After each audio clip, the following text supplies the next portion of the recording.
Warahmatullahi wabarakatuh. Sampurasun.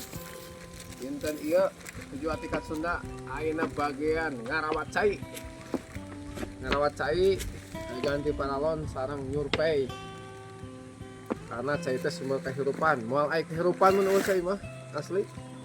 Makanya kudu ngajaga tatanggalan, jaga alam semesta supaya bila mana hujan diserap oleh tumbuhan dan tumbuhan akan memberikan sumber mata air untuk kehidupan. Hari ini kita masih bekerja membetulkan paralon sebab sing pakubur ku jalan ini ya. Jadi manfaatkan Sabtu Minggu pancaniti betah di imah biasana ngarawat alam, ngajaga alam kayak tama sore. Sekarang merawat air karena air adalah sumber kehidupan. Oh cai mah bener. Wah bener. Karena air ketangkalan aku dijaga ke bener.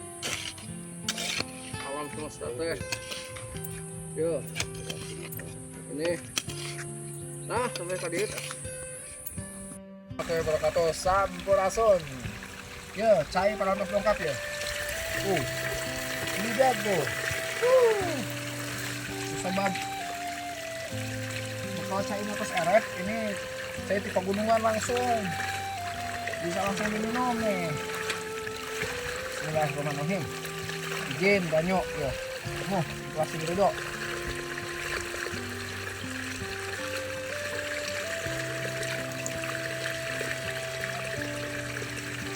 Mantap. Coba. Wow. Oh. Panama kaset. Dia bisa menyembuhkan penyakit haus. Jika kita kehausan, insya Allah akan sembuh. Cobalah, benar. Terima kasih. Assalamualaikum warahmatullahi wabarakatuh. Sampurasun.